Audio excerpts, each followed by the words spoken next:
북한과 베트남을 차례로 방문하고 러시아로 복귀한 블라디미르 푸틴 러시아 대통령.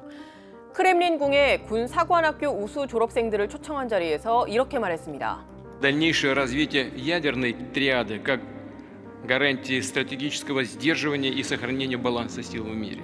앞서 지난 3월 북한은 자체 핵우산을 갖고 있다며 북한의 핵 보유를 용인하는 듯한 발언을 한 데 이어서 최근 북러 정상회담에선 유엔 안전보장이사회의 대북 제재를 사실상 무시하는 공조로 핵 비확산 기조에 어깃장을 놓았는데 그로부터 이틀 만에 핵무력 증강에 더 박차를 가하겠다고 밝힌 겁니다.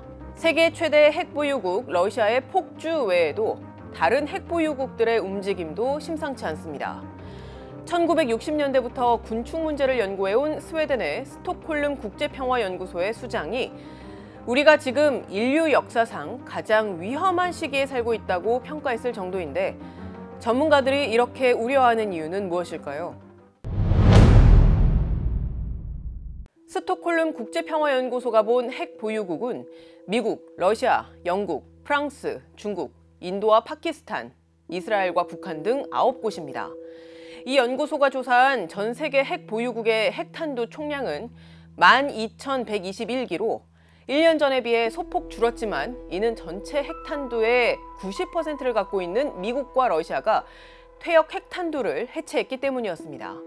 정작 잠재적으로 사용 가능한 핵탄두 수는 오히려 지난해보다 9기가 늘어난 9,585기였는데 이 가운데 작전 병력과 배치된 핵탄두 수는 3,904기로 지난해보다 60기가 더 늘었습니다. 특히 충돌이 발생했을 때 신속하게 쓸 수 있는 높은 수준의 작전 경계 태세에 있는 핵탄두 수는 지난해보다 약 100개가 더 늘어난 2,100기로 조사됐습니다. All the developments we are seeing with the nuclear weapon states, pretty much regardless who they are, is that they're moving things in the wrong direction. Away from reductions of nuclear forces. This is a big change from everything that the international community was trying to do for about 25 years after the end of the Cold War. So this is definitely a new era. 우선 최다 핵 보유국인 러시아는 전 세계 핵탄두 재고량 중 5,580기를 보유하고 있는데 이 가운데 사용 가능한 핵탄두는 4,380기입니다. 러시아는 2023년보다 작전 병력으로 약 36기의 핵탄두를 더 배치한 것으로 연구소는 추정했습니다. 러시아는 우크라이나와 전쟁 과정에서 핵무기를 쓸 수 있다는 위협을 계속해왔습니다. 핵무기 사용 조건을 명시한 핵 독트린을 바꿀 수 있다는 점을 시사하는가 하면 우크라이나 국경 근처에서 전술 핵무기 훈련을 실시하고 최근 푸틴 대통령이 직접 나서서 힘의 균형을 명분으로 핵 개발 의지를 강하게 드러냈습니다. 지난해 2월 미국과의 사이에 유일하게 남아있는 핵 군축 협정인 신전략무기 감축 협정에 참여 중단을 선언했는데 러시아가 우크라이나와 서방을 겨냥해서 핵무기 사용을 위협하는 것도 또 북한을 상대로 핵 협력 가능성을 시사하는 것도 모두 핵무기 확산을 막으려는 옛 소련을 포함한 국제사회의 노력을 뒤흔드는 행위입니다. Russia is right now in this kind of strange gray zone where they are introducing new types of nuclear weapons, smaller numbers, but they're also modernizing the old weapons they had. The real issue is, to what extent are they increasing the number, and why is it that we cannot see that in the public data yet? 가장 무서운 속도로 핵을 만들어내는 건 중국입니다. 올해 중국의 핵탄두 보유량 추정치는 500기로 지난해보다 90기가 늘었습니다. 연구소는 미 국방부가 의회에 제출한 보고서를 인용하면서 중국이 2030년까지 핵탄두 재고를 1000기까지 늘릴 수 있다고 내다봤습니다.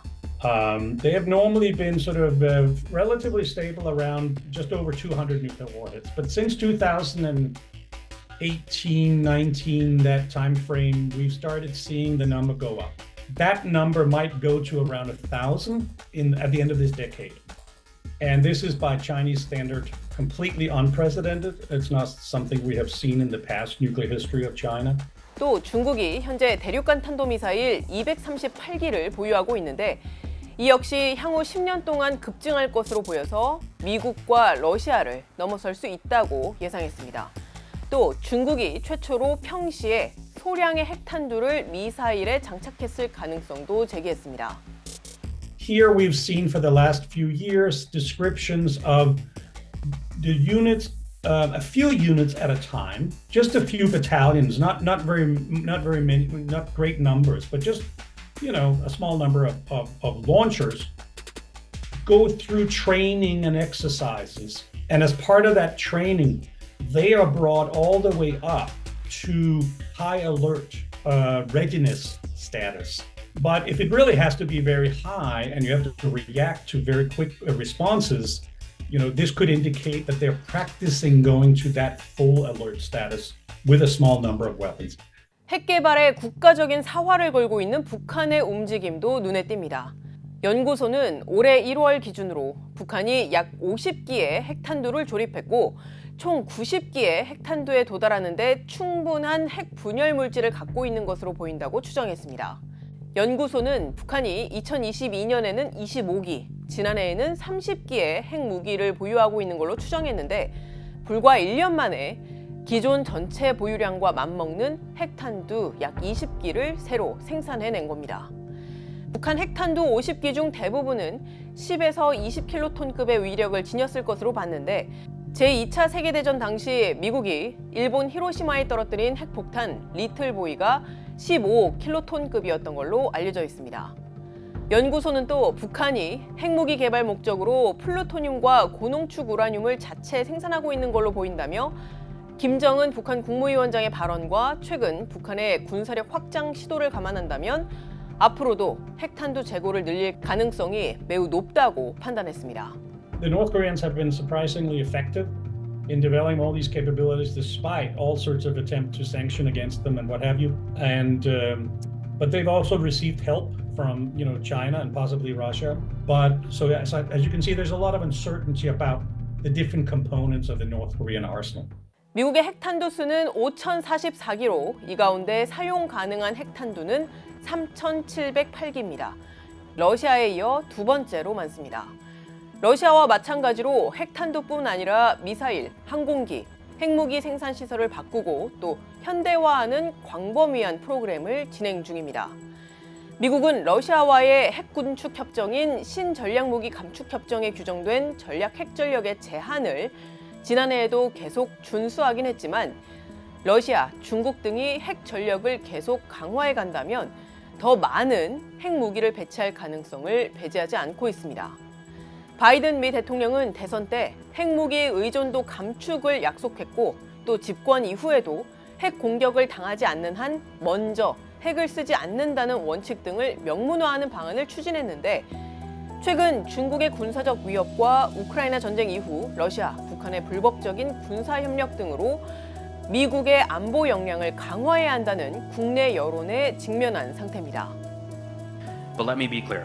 Absent a change in the trajectory of adversary arsenals, we may reach a point in the coming years where an increase from current deployed numbers is required. And we need to be fully prepared to execute if the president makes that decision. In the United States, we right now have a debate about whether the United States should also increase its nuclear deployed forces. You could imagine that within the next 5 years or so, you might see a decision about this. 전 세계 핵탄두의 90%를 보유하고 있는 미국과 러시아, 오는 2026년 2월에 종료되는 신전략무기 감축 협정이 더 이상 갱신이 되지 않는지 등의 여부가 향후 핵 비확산의 기로에 중대한 변수가 될 거라는 게 연구소의 전망입니다. And so under the best of circumstances, what you could hope to see was that there was some kind of a gentleman agreement between the United States and Russia when the New START treaty expires here in 2026. But if that doesn't happen, it's very likely that the two countries will begin to consider increasing the number of weapons deployed on their systems. But it is a fool's errand because the minute the United States begin to increase its deployed nuclear weapons beyond the START treaty, well, guess what? The Russians will very likely do the same thing. 특히 연구소 측은 원래 미국과 러시아가 매년 정해진 시기에 자신들이 보유한 전략 핵탄두수 등을 대중에 공개해 왔는데 이들 국가가 서로에게 책임을 떠넘기면서 그 정보를 공개하지 않는 현 상황도 우려스럽다고 지적합니다. Yes, it most certainly is in the sense that we now have two major powers of this treaty, neither of whom is providing information to each other or the public about how many strategic nuclear weapons they have, and how many nuclear warheads were assigned to those that were deployed. Those numbers were given to the public and helped public transparency and the public international community to follow what the United States and the Russians do. That information has now been closed off. And so that's the unfortunate reality we are in, that yes, the Russians started, but now the Americans have followed. 앞서 보셨다시피 핵 보유국들은 정보 공개에 점점 더 소극적으로 돌아서고 있고, 스톡홀름 국제평화연구소의 연구는 제한적인 정보에 근거한 추정치이기 때문에 실제와 큰 차이가 있을 수 있습니다. 그럼에도 불구하고 확실한 것은 주요 핵 강국들이 핵무기를 포기하지 않는 방향으로 나가고 있고, 이는 국제사회가 통렬한 반성 속에 꺼내든 핵 비확산 기조에 역행하는 것이란 점입니다. So one of the new characteristics of today, of course, is this sort of the period we're in right now, where norms are falling apart, where hardline countries are getting tougher. That if things continue the way they are now, then within the next decade, we're going to be in a full-fledged Cold War. So it's urgent. It's very urgent that state leaders come up with great ideas and implement them. 과학자 알베르트 아인슈타인은 제3차 세계대전이 벌어진다면 인류가 어떤 무기로 싸울지 모르지만 제4차 세계대전에서는 막대기와 돌멩이로 싸우게 될 것이다 라고 하면서 3차 대전 때 핵전쟁이 발발해서 문명의 종말이 닥칠 것이라고 경고한 바 있습니다. 국제사회가 1, 2차 대전을 거치면서 내놓았던 집단지성의 산물이 중대한 시험대에 올랐다는 평가가 나옵니다. 지금까지 뒷백이었습니다.